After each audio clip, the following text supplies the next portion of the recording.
welcome. It's really wonderful to see all your names come in this weird way we have of meeting and being in community these days. And it's great to see people from all over the world. It's wonderful.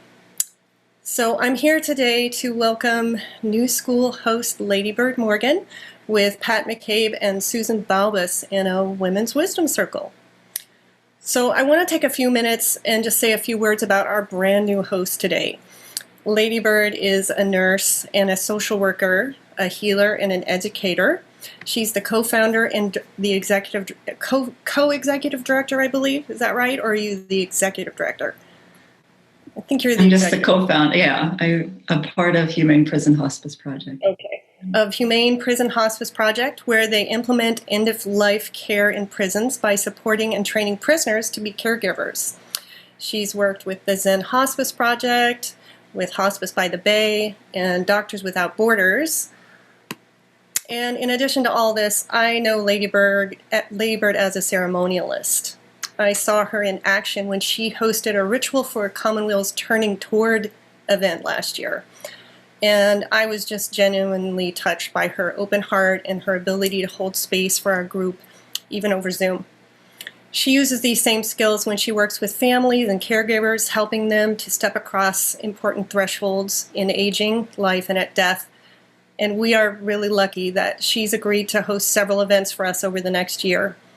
I hope you will join me in giving Ladybird a warm welcome. We are recording this conversation. You can find our recordings on our website or on SoundCloud, YouTube, Apple Podcasts, and we have a new outlet. You can find us on Spotify now too.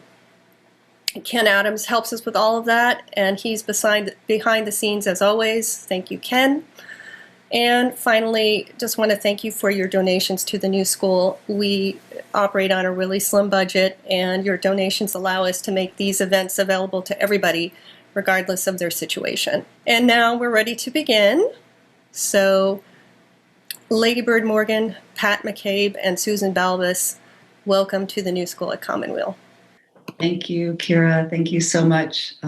It's wonderful to be able to step into the shoes of so many who have hosted beautiful conversations at the New School. I am delighted to be here, and I have with me today Pat McCabe and Susan Balbas, who will be introducing themselves.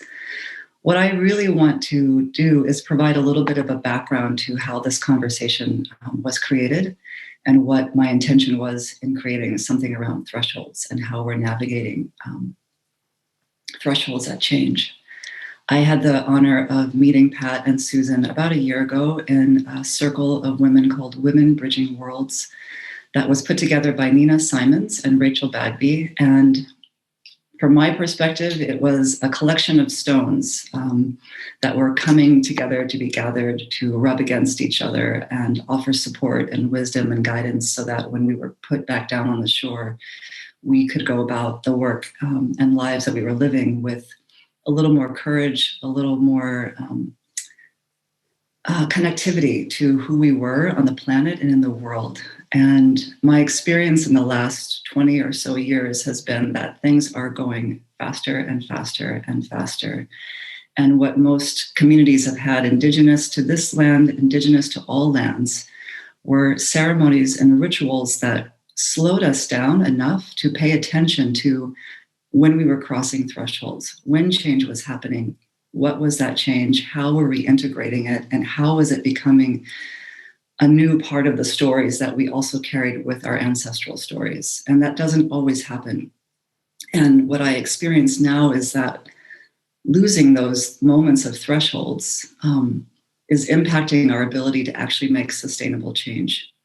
At least for me, that's been my perspective. And in this moment, in 2021, with so much change happening and so many possibilities, there's this, I can feel this quality of concern I have in my heart around, are we just going to go racing off, trying to change things and not really paying attention to what's happening? Or can we actually slow down in this tide and cultivate what has brought us to the threshold so that the people coming after us, all beings coming after us, have some stones to touch into, to rub against? So I welcomed Pat and Susan because I was so taken by who they are in the world, the walks that they've had. I cannot even begin to express all of that they've done. And what's more important to me is who they are showing up today. So I welcome each of you one at a time to bring yourself to the circle, to this group. I'm amazed that there are people here from Nairobi and the United Kingdom, as well as Oregon and New York. I mean, it's just incredible. So very exciting. And so please introduce yourselves to the circle and what's arising in you today, in this moment, to be in the circle. And we'll move forward into conversation. And Pat, if you want to start. So I'll say, good morning to you. I'm coming to you from Albuquerque, New Mexico. I'm in my mama's house. She just turned 97 years old. And so we're lockdown buddies over here. And we're doing pretty good on this morning. And so I come from Dene Nation. So I'll introduce myself that way and say, She'e'ia, Tachi Inashni, Aro Ashi Ibashishchi, Ma'adishkejne Dashanale, Klaus Chi Daushiche, Wataos Nani Nashli. So I'm telling you about my clans. We get our clans from our mothers. They also relate to specific places on the earth. And I was also adopted into the Lakota spiritual way of life. And so I was given the name Weyakpa Najin Win. And that translates something like in English, womaning, standing, shining.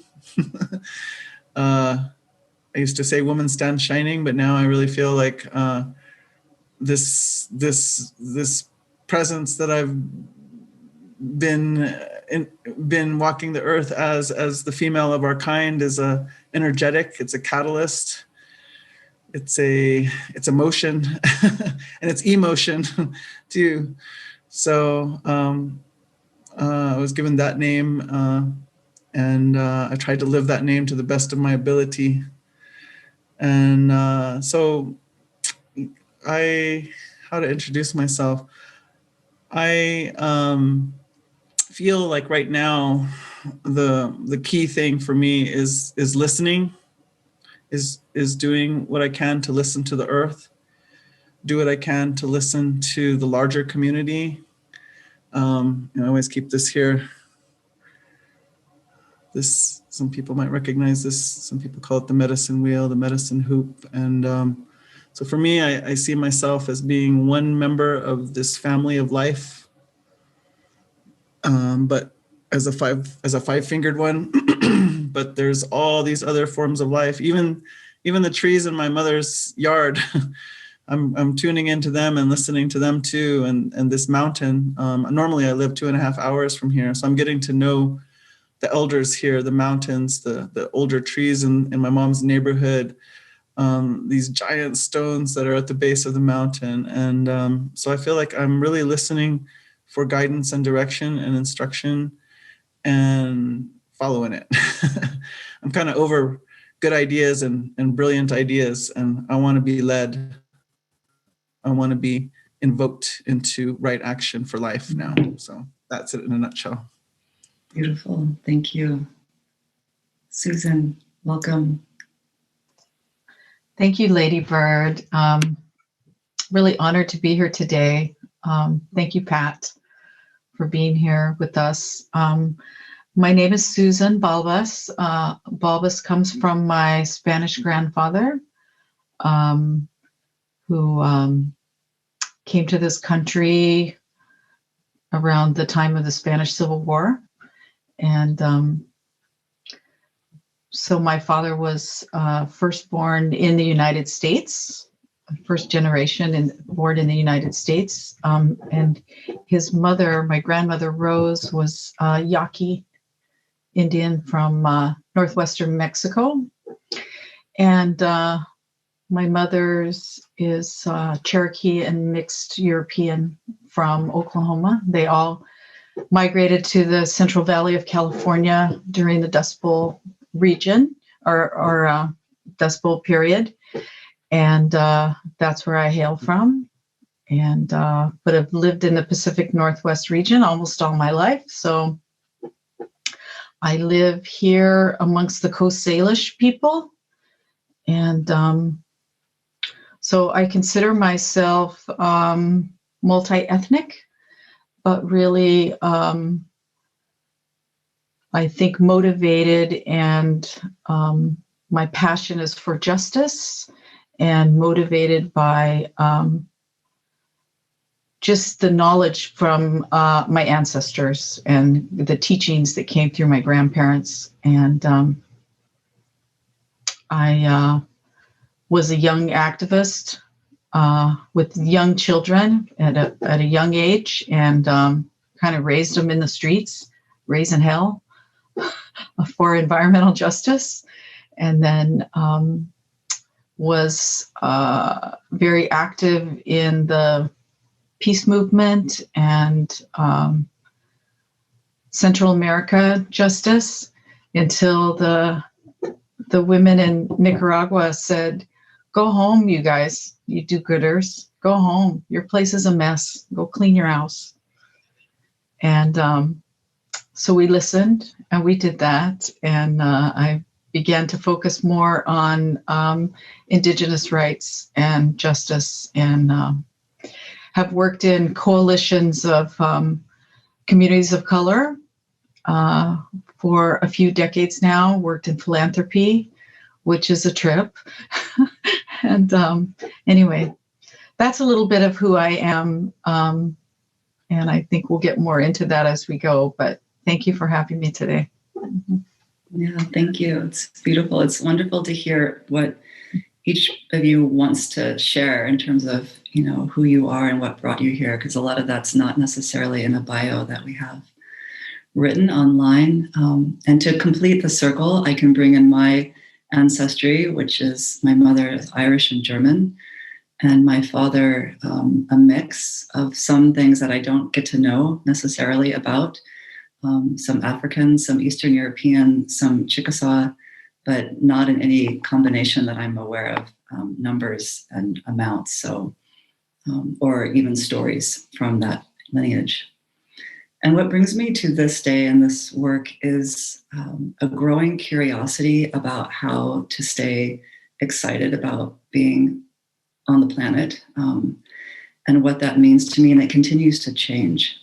What brought me into the work as a social worker and a nurse is completely different than who I feel like I am today. And you both mentioned the word listening, and something that has come up for me, I would say in the last 2 years, is that I have dedicated my attention to developing a different quality of listening. And if I think about a lot of the voices that I'm hearing right now, crying out about how they have not been heard, that no one is listening, I'm curious what your thoughts are on how do you know when you're listening? What does listening feel like to you?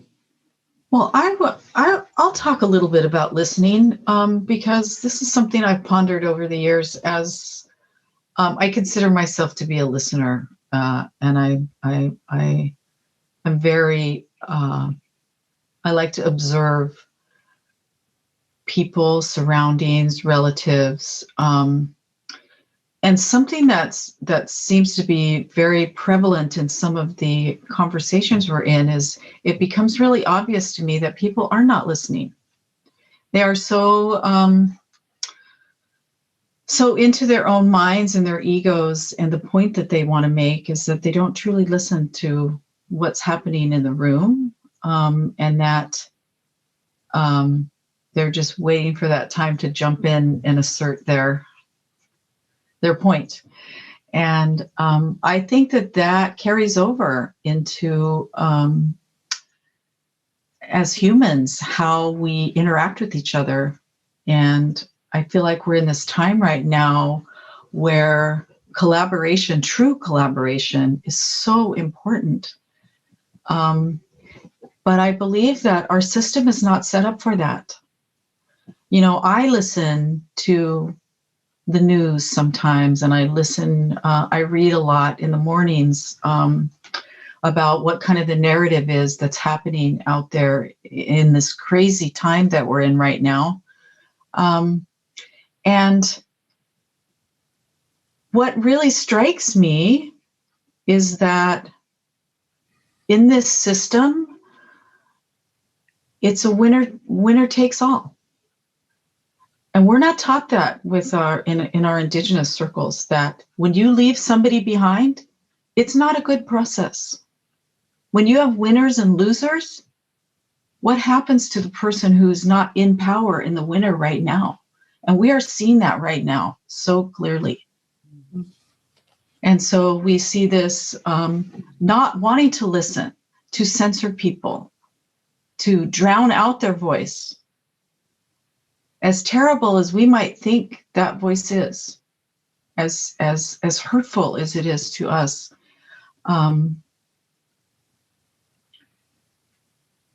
people want to be heard. And I think if we listen more, we're going to find that place where we do value not just the humans, as Pat was talking about, talking to the trees, the relatives. They have much to say, and they're listening to us all the time. So. Pat? Yeah, thank you. Mm-hmm. A lot going on there. So, in ceremony, the holy people said to me, you human beings, you can have it any way you want it. Do you know that? You can have it any way you want it. And right now you're saying you want it like this. You seem a little like perplexed and maybe a little disgusted even. And right now you want it like this. But remember, you can have it any way you want it. So, when I heard that, I just thought, what? Any way I want it, any way we want it, and so what that began to say to me is that paradigm is a choice. Paradigm is a choice. And so that's what I've been listening for a lot. I frame it that way. What paradigm am I in now?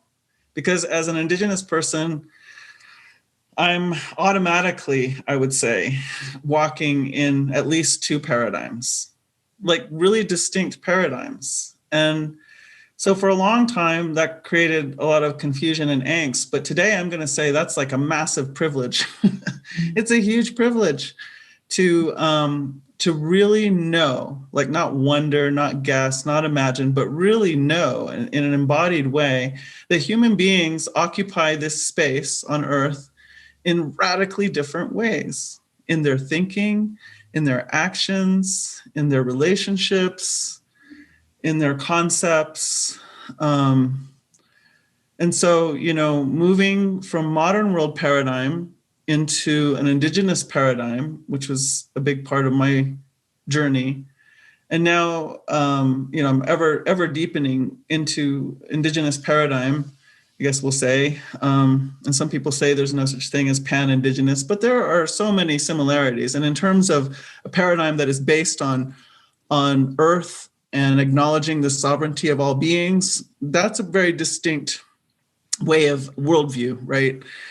And modern world paradigm has got this other thing going on. And so I'm always listening for what paradigm are we speaking from here? And then, talking about the power over paradigm, that's what I call modern world paradigm, the power over paradigm in which you have to beat out somebody else in order to have what you need. That's the setup. So it is not conducive in any way to collaboration or cooperation. And so if you're not going to collaborate or cooperate, if you're only going to ever assert your power, then yeah, your listening skills fade. They fade because the whole idea is to have the best idea, to be first, to beat everybody else out. If you have a good idea, you keep it secret and you patent it until you can, spring it on the world and make money and assume that place of power, which is pretty difficult. And in that power over paradigm, it's completely human-centric as well. And so for me, the listening, one, in the power over paradigm, intellect is the dominant way of knowing anything. And that's been such a joy for me as I began to be called back into the paradigm of my bloodlines and and such, was that intellect kind of got moved to the back. And the other modalities that I have as a human being are called to the fore: my heart, my body, my spirit, and my mind. And in the ceremonies, my mind gets shoved all the way to the back of the line. And it's so interesting to notice how different the vista is, how different the view is, how different the world appears when I'm not only looking through the lens of intellect. And so I guess I'm always listening to others as to how much capacity they have to move and operate from a broad spectrum of ways of knowing, or from a very limited spectrum of ways of knowing. Mm-hmm. And I think every human being has the capacity to have a very broad spectrum of ways of knowing, but do we use it? Yeah. Do you feel, Pat, I'll just speak to that last comment. As you step into this role of listening more and not being on the forefront of ideas and plans and strategies, what do you notice in the communities, in the activist communities, but also just in living communities? Do you notice a cultivation of that ability to listen to different capacities, or what is your experience with that? Well, first I want to say I talk a lot. So let's not kid ourselves here. I talk a lot. I was just telling you, I had like 2 8-hour days straight of Zooming, and I had one day I had 2 half-hour breaks in those 8 hours. I'm like, man, girl, you are talking up a storm around here. So it's not that I'm only listening and I'm not talking. It's that what I'm trying to talk about is coming from the larger community whose voice is not given a place, right? Yeah. The voice of spirit is not recognized and given much of almost no place in modern world paradigm. It's taboo, right? And then earth voice, that voice is not always heard. So I want to be clear about that. But what am I noticing? I'm a part of this extraordinary thing right now. Somehow I'm getting called into a lot of work around wealth holders and that weird world of philanthropy Susan was talking about. But what we're trying to do there, well, we're not trying, we're doing it. Okay. We've come together to say that we want to, or that, well, we didn't know. So we were asking, why are we called here? We know that there's something up with money. Money is upstream of so many difficulties. And what we really want to do is protect the sacred. And because, as one of our founders of this group that I'm in says, with all these changes happening so fast, and as you say, not pausing, not recognizing thresholds, and therefore we're not recognizing when we're overstepping boundaries of sovereignty of the water. It's right just to be. That's now we're putting it on the market, right? It's like, wow. So as things are moving so fast, we're looking to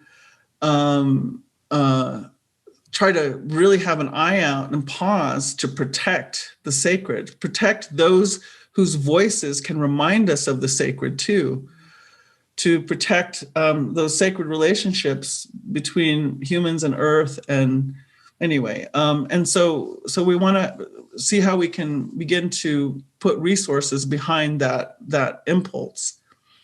But how to do it?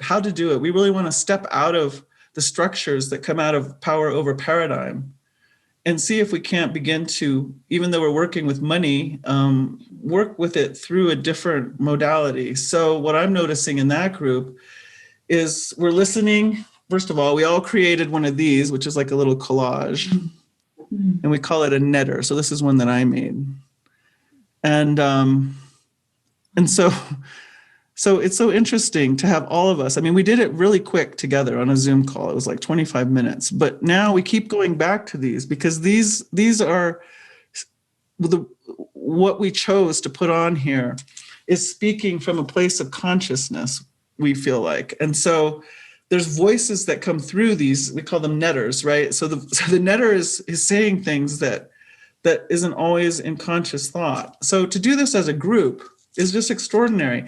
So it's like it's really is like a lot of what happens in our ceremonies. But now we don't have to put our ceremonies in the mix. We can use this, and it does a similar thing to allow another kind of consciousness to come through, to allow a space for other voices to come through. In this case, Earth. In this case, Cosmos, and many other things. So it's just extraordinary to me to work with a group of wealth holders and people who've worked in finance and philanthropy for so long, and to just sort of like bust up the old ways and try to listen for what wants to happen. Yeah, that netter that you just showed, it's a fantastic I'm losing words, but representation of what I was actually getting at. Like, how are we when the threshold has already been crossed? There has been this transmission of old ways and new ways, and a need to somehow migrate across, but carry those pieces with you. And it's not always going to be possible to have a lodge set up, or all of the different practices that we carry within ourselves. There is a way to also embody that in new ways and keep the sacredness of it and express it quickly. You said 20 minutes. I mean, that's amazing that you guys created that. That's an incredible modeling of that. And so that, to me, absolutely indicates a listening on that deeper level of, oh, there's another way that we can do this, and it is possible, and we can collaborate. Susan, you're nodding your head. I'm curious. No. Yeah. Well, I this is kind of exciting. I think that more and more I get pulled into these political policy tables and things where, I'm listening and I'm like, okay, what is missing here? Right? It's operating from this level of intellect that Pat is talking about, and I need to find a way to bring it down and ground people in what are we fighting for. It is protection of the sacred. It is speaking for the relatives that can't speak in this system has so much power over, the way that we do things on the land. And I'm often, I feel like an outsider, and Pat, maybe I'll talk later, find some ways to bring that perspective into these conversations where, I can fill a part and bring some of our, the wisdoms that we've been taught over the years into these conversations, I think, because they're missing something. I believe that's what it is. Yeah. Susan, does it feel possible to do that? Like, when you say that, I'm just curious, if you don't mind me asking you a little deeper, like, what happens in your body that around like bringing it forward or not bringing it forward? I begin to drift away, and I get distracted, and I can't be present in the room. And so I've tried things over the years, like the simple things that we do, like checking in when we begin a meeting, right? And really grounding ourselves right there, and sharing our common humanity around what brings us there, right? Into these spaces. I had a particularly devastating meeting yesterday, so I'd say right now I'm not feeling very strongly about it because of the Biden administration coming in and the new, sorry, that's my puppy, my new, the possibilities, right, for environmental work and environmental justice. There's a struggle going on right now between environmental justice activists and the big greens, the big enviros. And I've seen some shift there over the last several years, but we need to have some more shifts because we're getting to that. I feel like we've kind of regressed a little bit. We saw a lot of movement toward, and with a lot of work, a lot of conversations, a lot of compromise, a lot of conversation about how we can bridge these divides between the large environmental organizations with a lot of resources and the frontline communities who are being impacted and who are slowly gaining a voice in these movements and look at it as a movement. And people aren't going anywhere. They're here, going to continue to be here and continue to fight. And so, you know, I'd say we have glimmers of hope, and then we get set back a little. And I'm still hopeful. Still hopeful. Will remain hopeful, but sometimes it gets very difficult. Yeah, thank you for sharing that.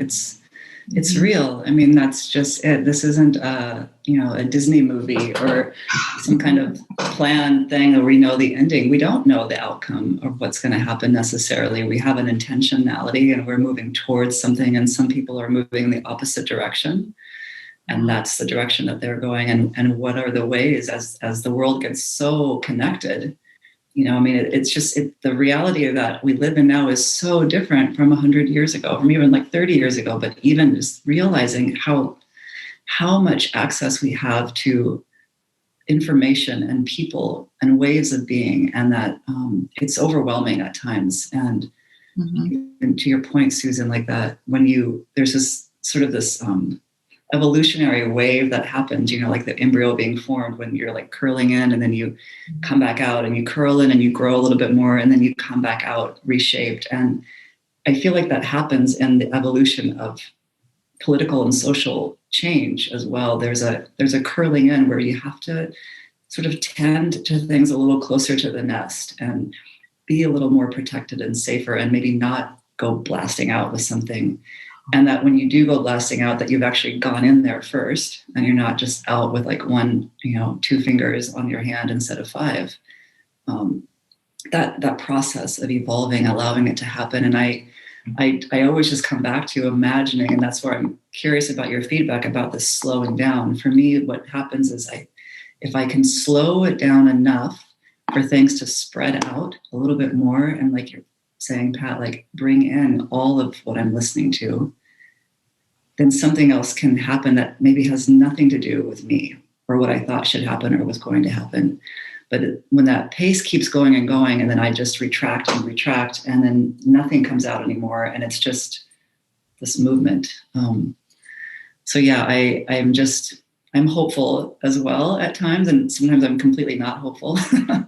But I feel like no matter what, something is happening, and I kind of come in and out of this process of realizing I can either be engaged or not, but something is happening, whether I'm aware of my engagement. And you two have walked such strong paths of it, constant engagement, whether you have always been happy with it or knew what you were doing, that's another story.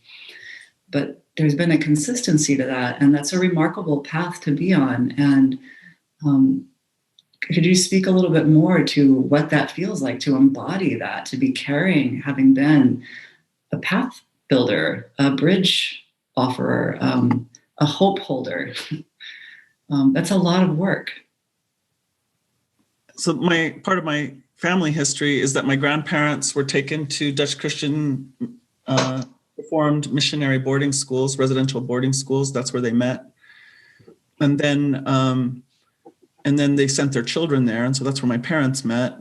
And then I wasn't sent there, but I grew up in that, in the effects of that, I guess we'll say. And so, so it's been a process for me to understand that I had some other things that a lot of American girls don't have, culturally speaking. But that was a long process, actually, to recognize, wait a second, I really would look in the mirror and not see an indigenous person. I didn't have any way of identifying that because of, in my family, we weren't, we spoke of being Native, but the actual substance of it wasn't being enacted. The language, the ceremonies, the culture. And so it was, it was kind of confusing to just have this sort of surface image of myself that way. And so it's been a process of coming into the realization, and that began to happen in my early 20s. And I felt very, one way to access that was to go into some very fierce militant activism circles.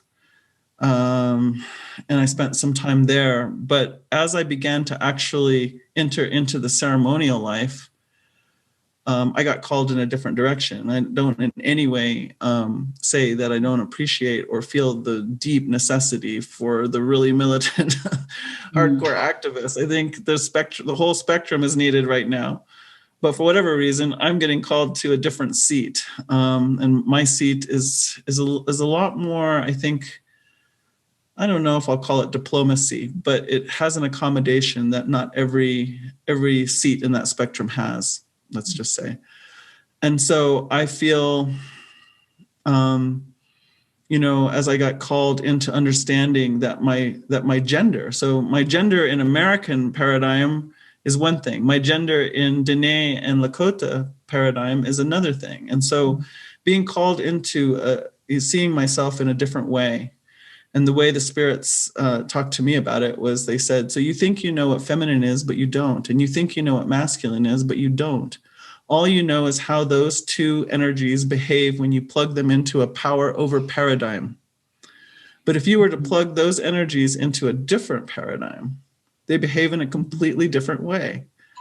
So that was such a startling piece of information for me. And so I began to explore, well, what does it mean to be the female of our kind?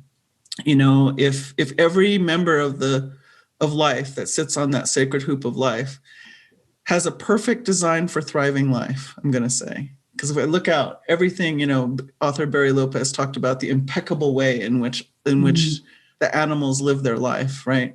So I say they are living their life in such a way that they cause all other life to thrive. There's nothing about what they're doing that prevents any other form of life from thriving. That's stupendous, right? So I have to believe for myself that I also have that thriving life design. And so since that realization has come, and since I began to consider, and specifically, what does that mean to hold that place as the female of our kind,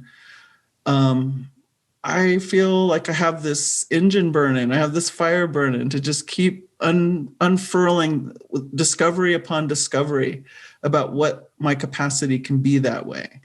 And I can go in any direction because modern world paradigm is not founded on the principle that life has to be placed at the center.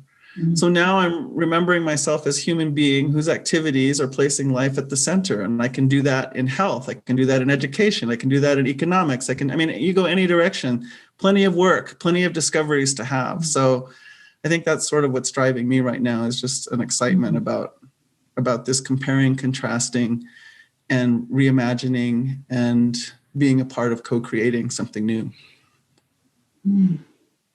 That's really exciting, Pat. Really exciting. I feel like we're really in that place right now, co-creating something new, right? That I get this sense of possibility right now. People talk about like the racial reckoning in the United States and globally, I think somewhat. And I think it's opened up some hearts. It's made an opening there for possibility of listening and seeing something new and co-creating something different. And yeah, there's challenges with that. And sometimes I feel like one step forward, two step back, but we're moving forward. We are moving forward. And I think we're dealing with some fear, right, of folks, some fear of the unknown, creating something different that they're not familiar with. Mm-hmm. But I think we have to come back to our values, right, of respect and love for all, and honoring what connects us, right? Honoring what connects us. And yeah, I really want to be in that co-creative space with you, Pat. Yeah. You're there. You are. Yeah. Here we are. We're here in the space. You did it. Right. Imagine that. It doesn't always feel the way we think, though. I'm just, it's there's a relief I feel when I hear that kind of reminder, like, oh yeah, living to live, living to allow life, not a domination or you're just living and you're experiencing and your intention is around that happening around you. And it's, I guess in some ways, to me, it doesn't feel new. It's like a reminder, like, oh yeah, that's life. It's not so much that we're getting back, we're creating something new, we're allowing what's possible to be. And so I think in some ways that is the uncomfortable edge, because it's not so foreign as we want it to be. And I think it's easier to not get there if we throw it out there as this really distant thing that has never been experienced by anyone. And compassion is just so foreign, and you have to do all of this studying in order to get there. And the reality is our actual cells do know how to live without those stories. They actually know, and we can listen to them. Looking down, my thigh is telling me. But we can listen, and it's an embodied listen. So I'm thinking, Susan, like you said, wow, I wish I could the words, but about remembering our shared ideals and our shared desires for compassion, but actually feeling them. And I think that maybe is sometimes where we lose the connection, the grounding, is we're remembering and we're thinking about things, but we're not feeling it in our bodies, and that disconnection of then, like, I don't know how to connect to that ideal. That ideal is just an ideal. It's not a lived experience. Well, yeah, and it's not just because it's nice. I mean, it is nice, but that in the ferocious hunger of this power over paradigm, just because it's nice, we keep seeing it over and over again. That's not enough inspiration to change course, because it would be nice, because it's a nice thing to do. But now we're being pressed with an existential crisis. And so to me, this is where it gets very interesting, because now it's not only because it's a nice idea, but it's because it's actually collaboration and cooperation, not survival of the fittest, but the most collaborative and cooperative is what actually survives and is able to thrive. And so if we are, as Thich Nhat Hanh says, interbeing, then our relationships are actually completely paramount and tied to our ability to thrive, or to have sustainability, or to survive, if you will. So this is sort of the part I'm waiting for, is when this connection, and it is being made. It's being made in different places. That's why these new alliances are forming, which is exciting too. But I think more and more that connection is going to be made, that, look, this isn't just about being nice. This is actually what makes up the fabric of life, is right relations. And as for it being, a new or ancient thing, my new thing is really thinking about this whole continent. In my history books, it was presented as though when those ships arrived, whether they arrived on the East Coast or down on the coastlines in South America, they always describe this land as though it were an Eden. Like, they can't believe their eyes, right? They're like, oh my gosh. But the way it's described as though it were undespoiled and untouched by human hands. And I'm like, well, no, actually, the thing is, there were millions of people living here. There were civilizations that had risen and fallen over a long period of time. And so there were land management technologies that science is only beginning to catch up with, because we didn't leave evidence. We weren't there to make a mark. The goal was to harmonize. And so it wasn't readily noticeable to the ologists, as they're looking at it. But then I also think of all the social technologies that were going on here. We had thousands of cultures with mutually unintelligible languages, radically different cosmologies. I mean, even in my own territory, Dene Nation, we have the Hopi sitting as this island right in the middle of us, right?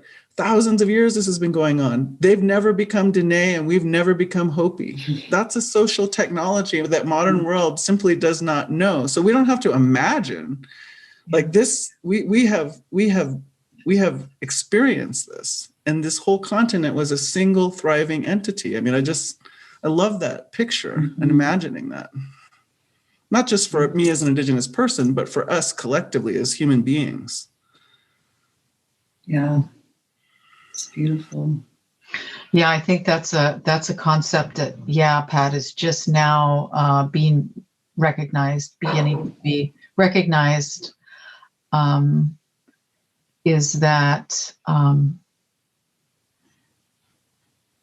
as caretakers and stewards of the land, right? Indigenous people for thousands and thousands of years cared for this land. And that is why when those ships landed, they saw what they saw, right? They were touched by many, many, many human hands. As a student of history, I used to geek out in the library reading these journals of trappers and, these early Europeans, because they wrote things down. And then later you could come and read them. But the horrible part was you had to read it through their, 16th and 17th, 18th century, understandings. So you had to kind of weed through that to get to some documentation, right? Written documentation, which is what is valuable to the society. But I found that really interesting. And then throughout my life, I've experienced that, harvesting tule on the Sacramento River and seeing the places where it's been harvested and where it hasn't been harvested. Here in the Northwest, harvesting camas, our beautiful camas, the prairies that have not been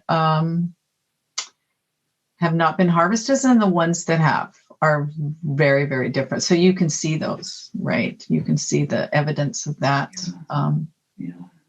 when you engage with the land at those levels, those very beautiful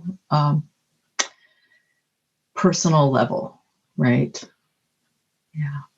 I actually want to ask you both just another question around this. And I mean, I guess this topic of thresholds and where you're stepping across into and the places of listening and hope and imagining and waiting to see what's evolving. But Susan, with particularly to you, because of the work you've done around sustainable communities and I have this image of you with just like pickaxes and, you're just like working. You have just worked. I mean, you both have worked. I'm not saying, Pat, that you haven't, but what I'm feeling in my body is also just like this kind of like this preparation of getting ready to hand over to the next generation. And yet, are they ready? What am I handing over? Is it going to go, if you could forget about what's not happening or what they're not getting, but if you could envision, this is what would feel really safe for me to hand over to, what would that look like or feel like? Well, we work a lot with urban Indigenous people, and so helping provide safe space for them to reconnect and connect with communities of color in the area where there's much in common, and then working in coalition with community leaders and folks around not moving past that land acknowledgement of what ancestral lands that you live on, but how to really shift what you're doing. I know I don't have a lot of time, but I just want to share a story. You have time. I do. I want to share Yeah. this story really quickly because I think it really exemplifies what we're trying to do. And so one of our staff at Na'ilahi Fund entered into a community dialogue around building intergenerational wealth for communities of color and using land to do that. And so as Indigenous people, we're like, okay, that sounds a little problematic, but right. And so really working in this really beautiful group of folks we brought in the Sagorate Land Conservancy, Indigenous Ohlone Land Conservancy from California and talked to them.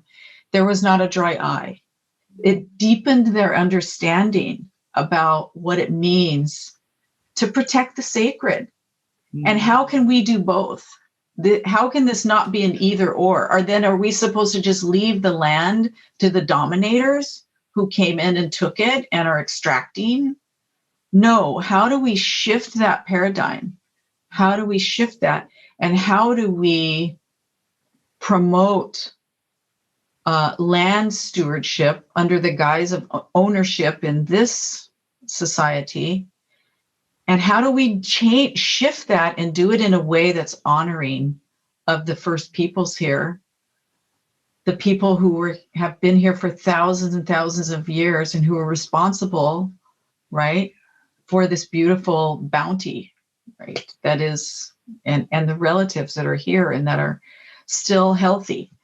How do you shift that? How do you deepen that? And we have begun to see that shift. And these kinds of changes take time, but getting more young people there and bringing in their new perspectives, right, into how we do this. So it's a both and, it's not an either or, but how we kind of like integrate our Indigenous teachings and values into these groups who are walking into this work of stewarding land in right relationship. Yeah. Yeah, that seems, yeah, go ahead, Pat. What were you about to say? So much there. So I think you were sort of leading into a question about youth, but I'm gonna hop in the mix here a little bit around land back. Yeah. So that creating wealth through land ownership for Indigenous people. What a can of worms, right? On this, because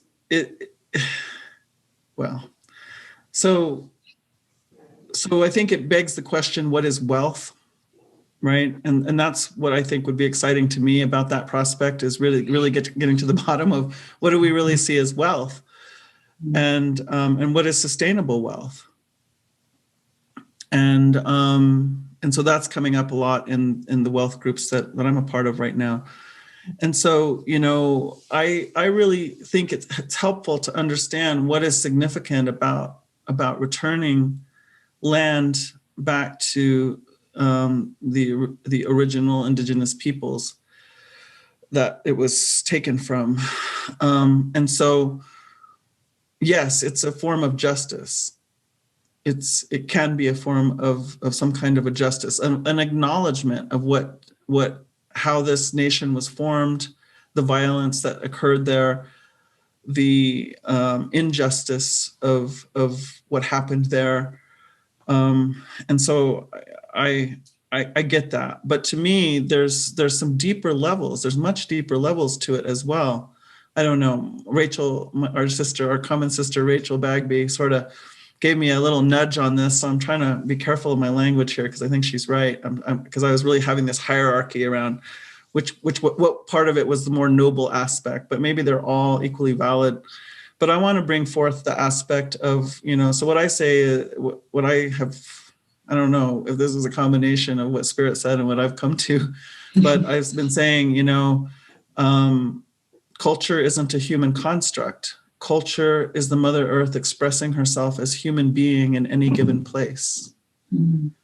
So culture is not a human construct. Culture is the Mother Earth expressing herself as human being in any given place.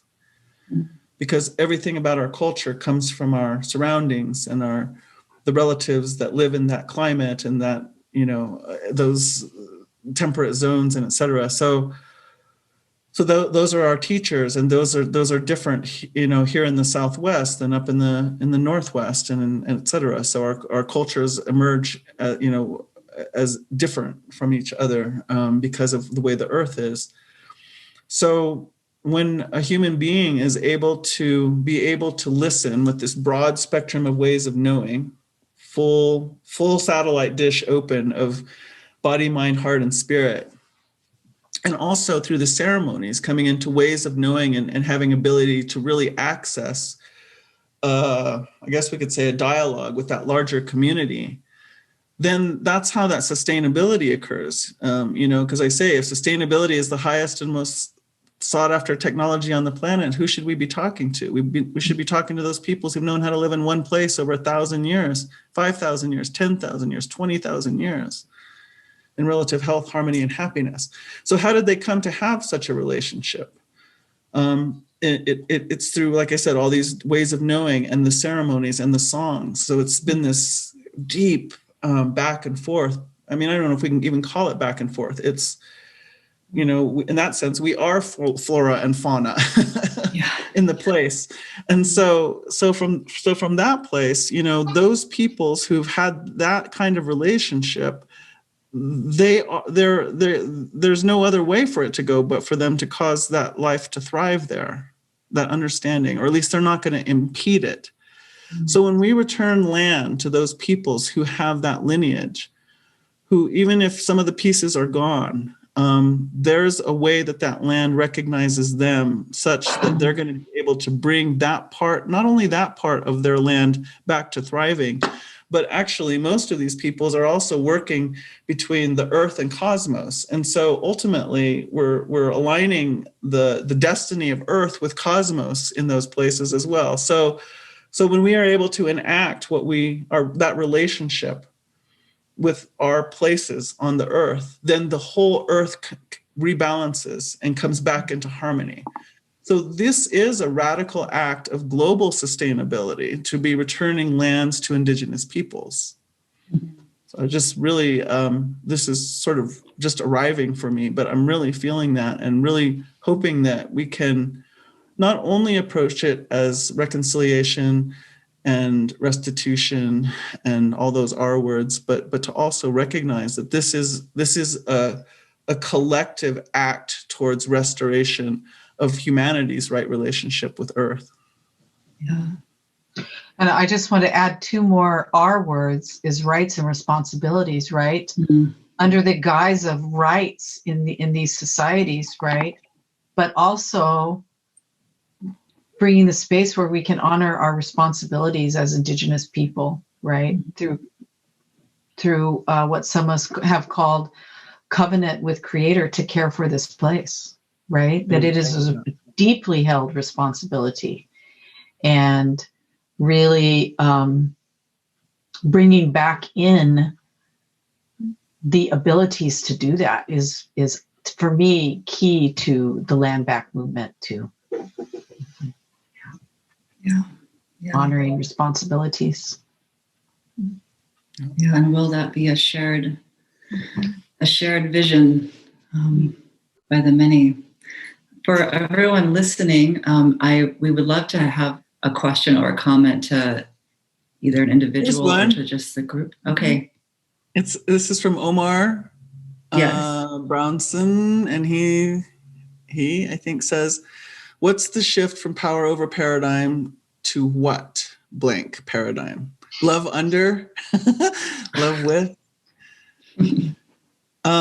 So for me, the shift from power over paradigm is thriving life paradigm. Power over paradigm is not leading us to thriving life. Power over paradigm is a death way, and it's leading us ultimately to death. So, and so when I think about it in those terms, I think, Yeah. So what I want to know is, who is the human being when you plug them into a thriving life paradigm? Mm-hmm. And I do feel that indigenous cultures have a few things to say about this. But I also want to say that I think indigenous cultures are also in for their own leap from where we are. So it's not only about going back to what was, which I'm not sure that that's possible. Right. And so that means we're also on a journey to travel to a something. And again, if we are interbeing, then maybe it's not only our journey. Maybe this is more of a collaboration journey for all of those who are interested in life continuing, but also in a sense of, so many people I talk to in the environmental sector just have such a mourning for, what we have done to Earth, right? Mm-hmm. And so I really feel like it's about, so I say, one of the things that keeps me rolling is whether we're going to fall off that cliff or whether we're going to stop just in time or whatever that is, from indigenous perspective, our understanding of our presence here is much, much longer than Western science, much, much longer. And so we talk about, maybe you've heard people talk about fourth world or fifth world or sixth world, right? So that implies something. We've been through some worlds. Mm-hmm. And so this is a very long journey. And so, when I think about what paradigm, I'm thinking, I want to be a part of upholding the honor of being human being. Like, that's been the continuum through these worlds that has allowed us to keep emerging. We emerged from a world that was destroyed by flood. And the way our stories talk about that, there's many different stories about that, but from different cultures. But one of the things is to come back, as you said, Susan, to principles, to come back to what is the honor of being human here. So no matter what's going to happen, that's what I'm going to do. I'm going to try to uphold the honor of being human being, come what may. And as it turns out, by part of that is by my participation in understanding how I, as human being, can be a part of causing life to thrive here. I love that. Yeah, that's really beautiful. Yeah, it's gorgeous. I kind of want to sit with it for a minute, but I see another question. I'm just sort of floating off into thriving life. But there's a question about philanthropy. Maybe Susan, you want to tackle that if you want to speak more about that relationship. I'll talk a little bit about philanthropy because I kind of cut my teeth on what we called community-based philanthropy at the time, which is social justice philanthropy, which is, called many things. But I'm seeing this trends now in philanthropy, which are very positive. And I think that COVID has a lot to do with that, right? Because people say COVID's really shined the light on disparities that have been going on, inequities that have been going on for so long that are kind of built into the system. And the way that philanthropy has held that in place is to operate under the kind of the way philanthropy that was set up so that to hold power in place, right? That the experts know what communities need to thrive, right? To alleviate poverty and issues that happen in community, right? So the shift is holding respect for people that live in those communities. We call them frontline communities, who, low income, communities of color, all sorts of, mostly communities of color. But that to really accept that people are brilliant. People listen. They live in the communities and see and dream and know what the solutions are, to honor and respect their vision of people that live and are connected into these communities all of their lives. And so I see that shift. And what we've seen with COVID this past year is the movement away from all of these kind of rigid expectations and mandates about what people have to do for that money, right? For those philanthropic investments. And so we've seen a shift in that and the more flexibility around it. And I'm going to fight like heck to keep those, that flexibility in place and not go back. If and when we move through this pandemic and this crisis situation that we're in, I don't know, to not go back to that, because it's just such a struggle for many of the groups that we fiscally sponsor and work with on the ground. You know, that's why they haven't engaged with philanthropy, because it's just too much. It's too much. It's cumbersome, these processes. And so we're really hoping to build relationships, be those bridge builders, right? To really build relationship and put us in right relationship. And so to deepen understanding and the connections within philanthropy, I think is vital. Yeah, Susan, I'm so glad that you brought that up, because, you know, with the Humane Prison Hospice Project, for the first 3-4 years, we didn't have any money or funding at all. And then it wasn't until coronavirus happened that we received a grant with no strings attached, which was quite remarkable when that happens. Like, we trust you, we see you're doing this work, go and keep doing it. And it was tremendous, and the gratitude is tremendous. And there's this edge around it, where I remember with Doctors Without Borders, where we would, you know, be in these places where they had human resource to do everything they needed to do. It was just the allocation of wealth and how that worked. And this Robin Hood version that we have now, where we just make a bunch of money and then become a philanthropist and then hand it over to the other side, that actually doesn't change anything. It doesn't change anything. And from a receiver end of it, there's this mixed bag of needing it to get the work done. And so you're so grateful, but also realizing like, oh, there's something that feels so inherently not right about it. I don't want to get approval or ask for money to do the thing that I'm already doing. It's a very strange mix, and it's really hard to even articulate that in a gratitude way when the framework is, there's something for you to be grateful for. And so what do you need to do to receive that in order to do your good work? It's a very strange way that all of these nonprofits are operating out of philanthropy. And I had a talk with a friend of mine who is a philanthropist. And in her mind, she was really wanting to cultivate more money so she could give more money away. And I thought, I don't want to keep receiving money. I actually want this to work in a way where that's not the thing that's holding anything back, that people are able to do the work that they can do in the world without needing to have that same conversation. And how that shifts, I don't know. I think it's like you said, it's a connectivity thing. It's understanding how people are living or not living, and taking that part of the story that don't power over. Mm-hmm.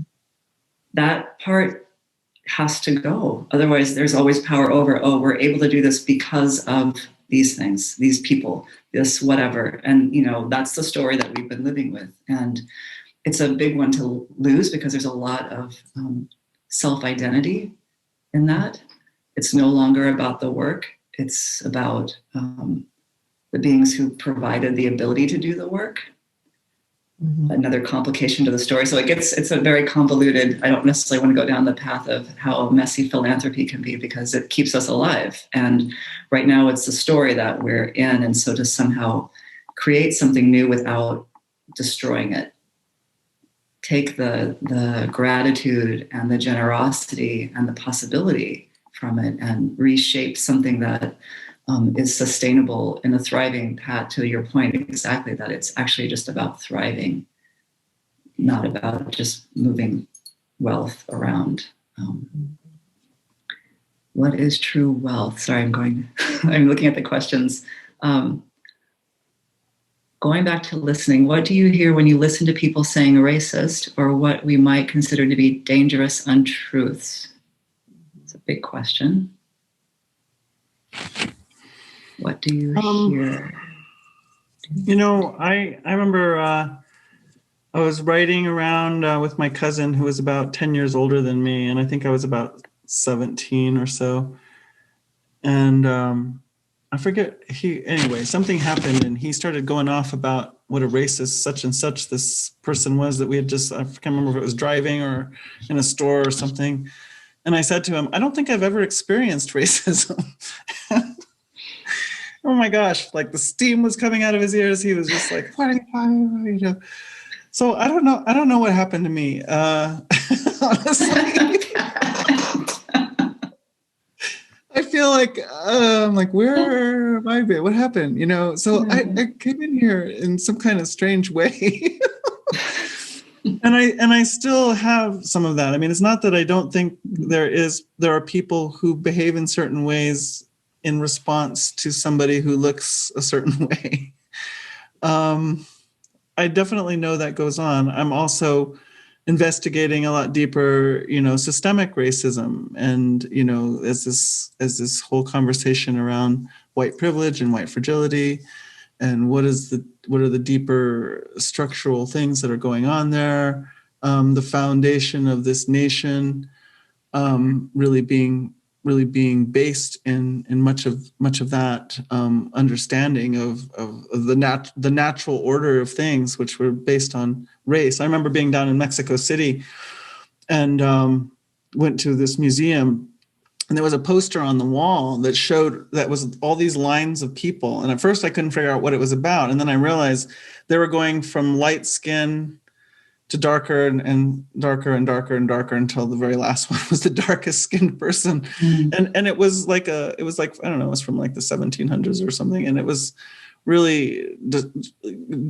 delineating what this range of skin color could do and be. And then the next one, and then the next one. I mean, it was just like, wow. Right. So, but I think right now, part of what keeps me buoyant in such a situation is, again, thinking about this power over paradigm piece, because in that place, you're always looking for the edge. And that's why it's hard. So I often work around sacred masculine and sacred feminine, but we could also put in races too. So it's an interesting phenomenon. As soon as we pull out one group to talk about, everybody else is like, I mean, we saw it with Black Lives Matter, and then immediately comes back, all lives matter, right? So, because what happens is anytime we go to, and it happens when we talk about women too, and we say the feminine is rising, the women are going to lead now. That's the word on the street from a lot of different directions, from indigenous community cultures and such. And immediately, it's like, well, wait a minute. What about, so you want, so now you're going to boss us around. And, so it's just I think it's a phenomenon that we have to look at in order to begin to dissect this, because as soon as you point to one group, everybody else asks in that paradigm, is this giving me more power or is this taking power from me? And so we kind of denigrate, a lust for power. But the truth is, power is no joke in that paradigm. That's food, clothing, and shelter. That's future of your child. That's care for your elder. So it really is no joke. So we can't dismiss it as long as we're staying there. It's real.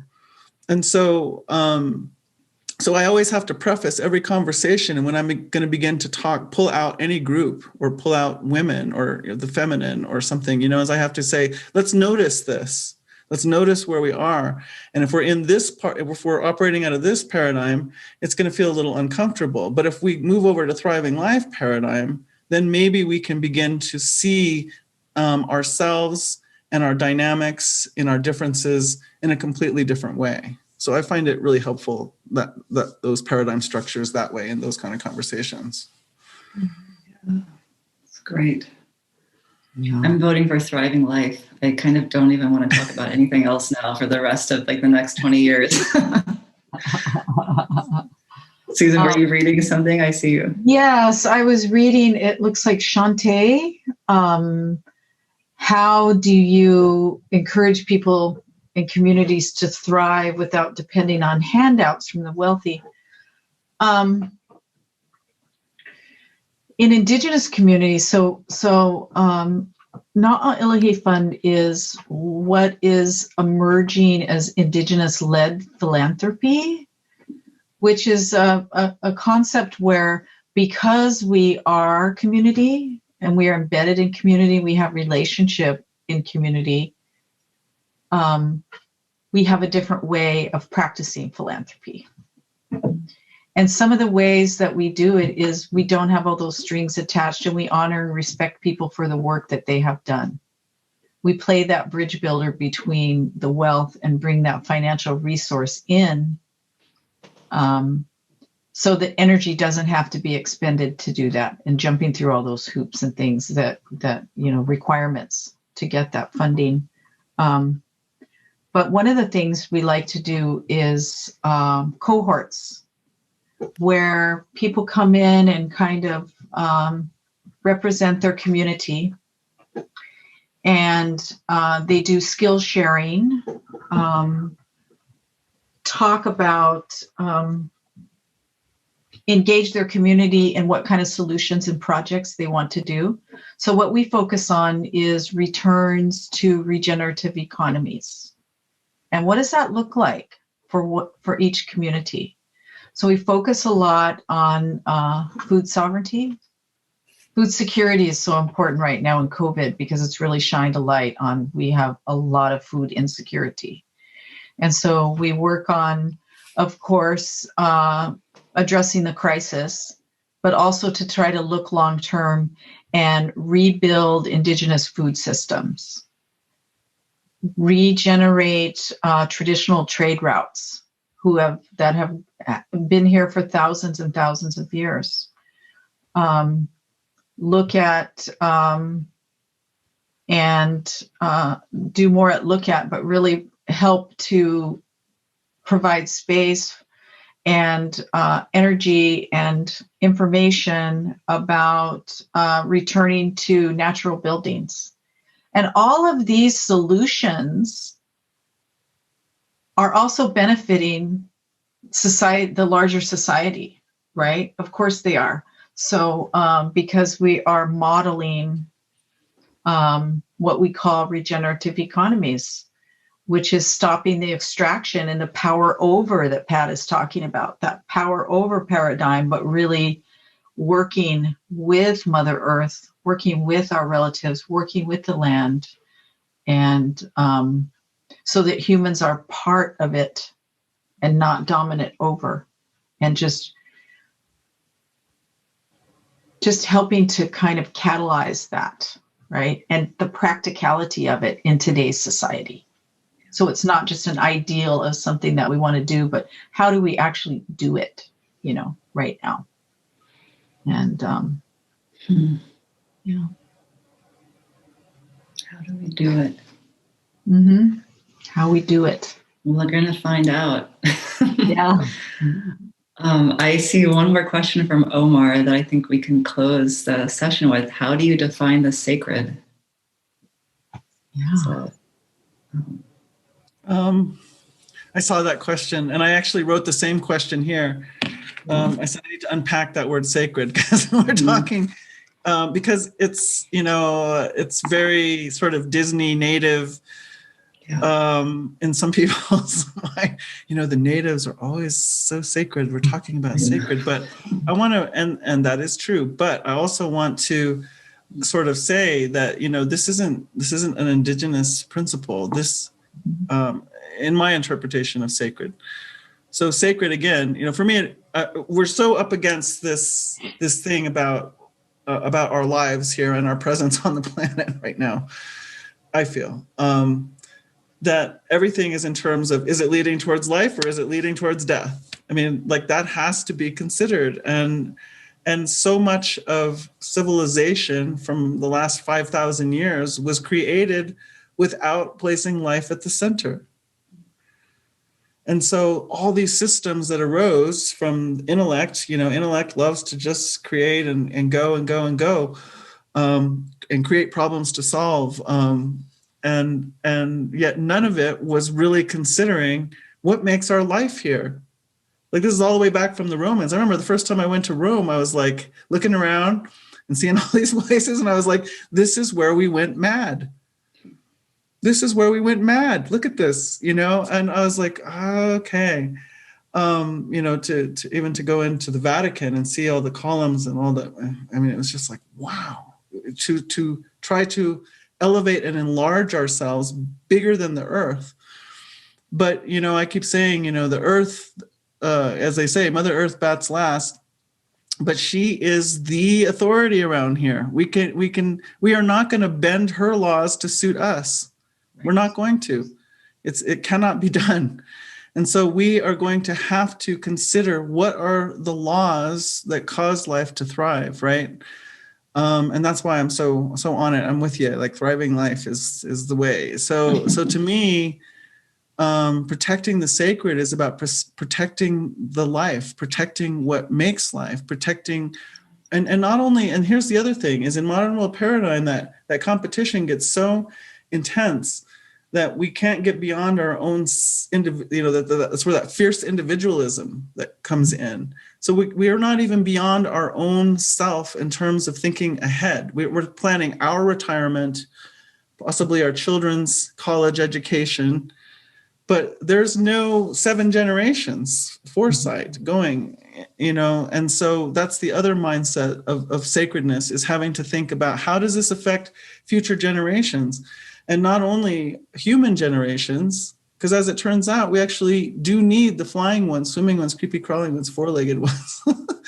So I'm going to say I define the sacred as that which causes life to thrive.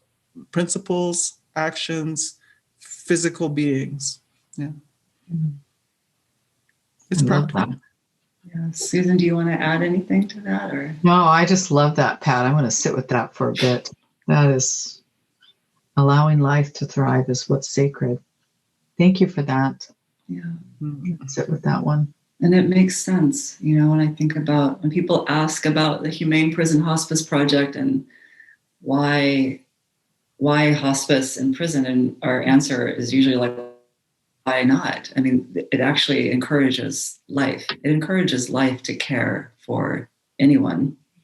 Caring encourages life. So it's a thriving action. It can be focused. Sometimes people focus on, we're just tending to something that's dying, and that somehow is the focus, but that's the mirage.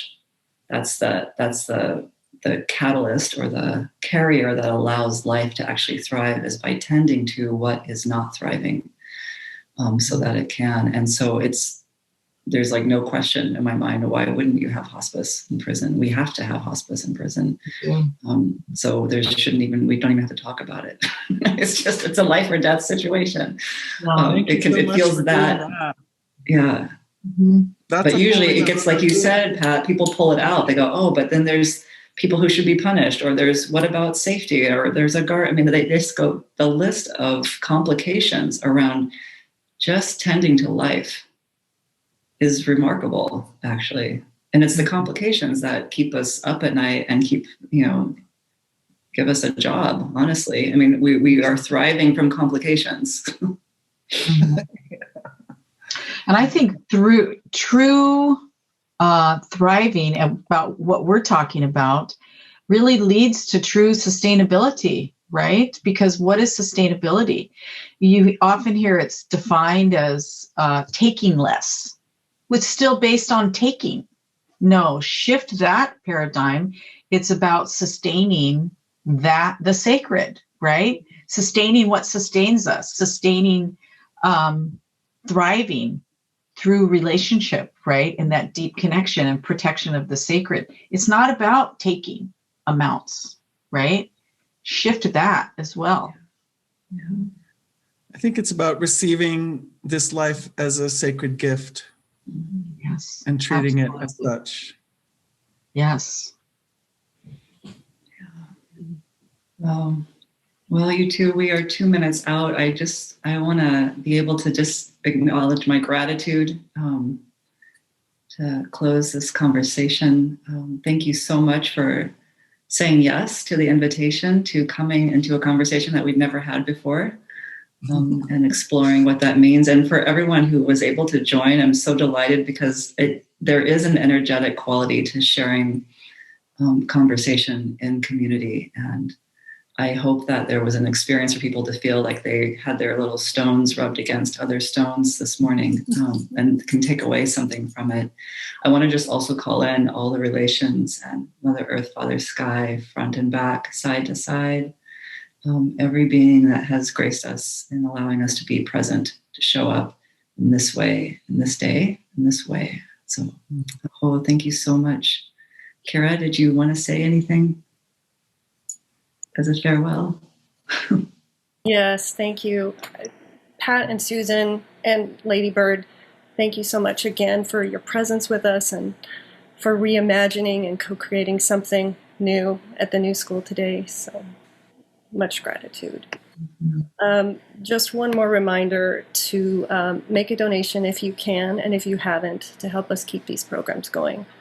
I just posted in the chat box. So we'll go ahead and end with that. Pat McCabe, Susan Balbas, and Ladybird Morgan, thank you for being with us at the New School at Commonweal. Thanks for having us.